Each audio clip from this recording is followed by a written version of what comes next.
Perjuangan seorang ibu tidak sampai di situ. Mereka menyusui, merawat, mengasuh.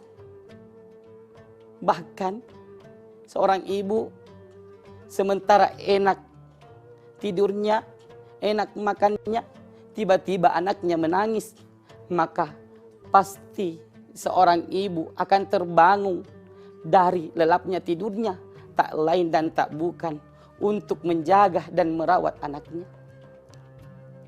Makanya kita sebagai anak yang masih diberikan kesempatan, masih ada orang tua kita, maka kita berkewajiban untuk berbakti kepadanya. Karena perjuangan mereka adalah sangat luar biasa. Orang tua mampu menjaga, mampu merawat 7 anaknya. Akan tetapi 1 anak tidak mampu menjaga kedua orang tuanya. Bahkan 7 anak tidak mampu menjaga dan merawat orang tuanya. Tapi 1 orang tua mampu menjaga dan merawat 7 anaknya. Inilah perjuangan seorang ibu, seorang bapak terhadap anak-anaknya. Sehingga apa yang terjadi? Makanya orang tua memiliki kewajiban dan memahami dirinya. Ya ayyuhalladzina amanu qu anfusakum wa ahlikum nar. Hai orang-orang yang beriman, jagalah dirimu dan keluargamu dari api neraka. Makanya disinilah peranan orang tua, bagaimana dia, karena dia merasa beriman kepada Allah, maka dia memiliki tanggung jawab untuk menjaga dan merawat anaknya. Yang mana orang tua sangat memiliki tanggung jawab terhadap anaknya. Yang pertama, mereka harus senantiasa memberikan nama yang baik. Jamaah TV1 yang dirahmati oleh Allah Subhanahu wa taala. Kewajiban orang tua yang pertama adalah kita memberikan nama yang baik kepada anak kita. Karena kenapa? Karena nama itu adalah doa untuk anak-anak kita. Kemudian adanya memberikan bekal kepada anak kita, yaitu adalah tentang mengenal Allah Subhanahu wa taala. Sebagaimana yang telah diajarkan oleh Luqmanul Hakim kepada anaknya. Luqmanul Hakim bukan nabi, bukan pula rasul, tapi mereka diabadikan di dalam Al-Quran. Karena kenapa? Karena dia mampu memberikan, mampu menasihati, mengajarkan kepada anaknya tentang bagaimana mengenal Allah Subhanahu wa taala, terkhususnya untuk bertakwa kepada Allah Subhanahu wa taala. Pemirsa TV1 yang dirahmati oleh Allah Subhanahu wa taala. Kemudian kewajiban orang tua adalah memberikan nafkah kepada anaknya. Kita sebagai orang tua haruslah memberikan nafkah kepada anak kita, yaitu dari jalan yang halal. Karena kenapa? Karena kapan nafkah itu dari jalan haram, kemudian mendarah daging dalam tubuh anak kita, jangan harap anak itu bisa menjadi anak yang berbakti, anak yang soleh dan solehah. Begitu pula dengan adanya orang tua yang diberikan kepada kita agar kita senantiasa menjaga dan merawatnya.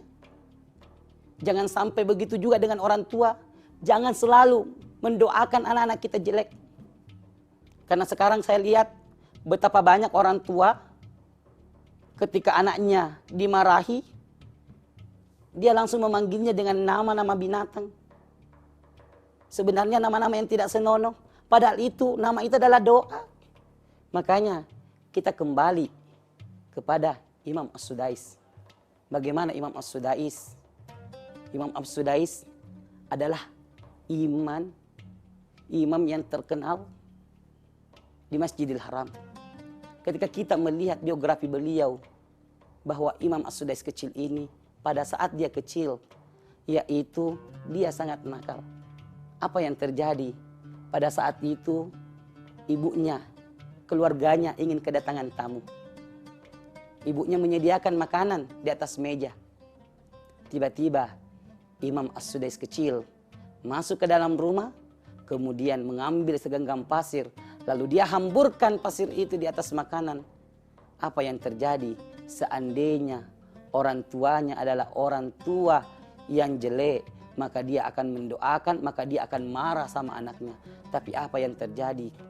Ibu daripada Imam As-Sudais tak lain dan tak bukan, dia mendoakan anaknya, ya Allah, mudah-mudahan kelak engkau menjadi imam besar di Masjidil Haram. Apa yang terjadi pada saat sekarang ini?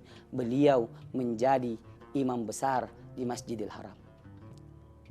Makanya kita sebagai orang tua, yaitu senantiasa berdoa kepada Allah Subhanahu wa Ta'ala agar anak kita menjadi anak yang soleh dan solehah. Karena kenapa? Karena dengan adanya kita mendoakan anak kita, karena anak adalah titipan Allah Subhanahu wa Ta'ala dan akan dimintai pertanggungjawabannya kelak. Makanya telah dijelaskan bahwa suatu ketika ada anak yang sudah masuk ke dalam neraka, orang tuanya sudah masuk ke dalam surga. Tiba-tiba anak ini mengadu kepada Allah Subhanahu wa Ta'ala, ya Allah, kenapa engkau memasukkan kedua orang tuaku ke dalam surga? Saya sangat keberatan ya Allah. Akhirnya apa yang terjadi? Kedua orang tuanya dipanggil, dihadapkan di hadapan Allah Subhanahu wa Ta'ala, karena Allah adalah seadil-adilnya pengadilan. Akhirnya apa? Yaitu orang tuanya diperhadapkan dengan anaknya. Anaknya melapor kepada Allah, ya Allah, saya tidak ridho ketika orang tuaku masuk ke dalam surga, sedangkan saya tidak masuk ke dalam surganya Allah. Apa kata Allah? Kenapa engkau ingin mengadukan kedua orang tuamu? Apa kata anak ini? Ya Allah, orang tuaku sejak saya kecil, mereka tidak pernah membimbing saya, mereka tidak pernah mendidik saya, sehingga saya bisa berbuat seenaknya pada saat di dunia. Akhirnya apa yang terjadi? Kedua orang tuanya ditarik oleh Allah Subhanahu wa Ta'ala, kemudian dimasukkan ke dalam neraka bersama dengan anaknya. Na'udzubillahi min dzalik. Pemirsa TV One yang dirahmati oleh Allah Subhanahu wa Ta'ala. Makanya kita sebagai orang tua hendaklah membimbing, mendidik anak kita, terkhususnya adalah tentang ilmu agama, tentang akhlaknya. Karena insya Allah dengan akhlak, dengan ilmu pengetahuan, dengan ketakwaan, yakin dan percaya anak kita menjadi anak yang soleh dan soleha, dan anak yang akan mendoakan kelak kita di hari kemudian kelak, yang mana ketika kita sudah meninggalkan dunia ini, anak kita mampu mendoakan kita. Makanya di dalam syair dinyatakan, hayatul fata wallahu bil ilmi wat tuqa wa idza lam yakuna la i'tibari lisati. Kehidupan seorang pemuda harus ditunjang ilmu pengetahuan dan ketakwaan. Kapan pemuda itu tidak dibarengi dengan ilmu pengetahuan dan ketakwaan, maka yakin dan percaya pemuda itu tidak ada manfaatnya.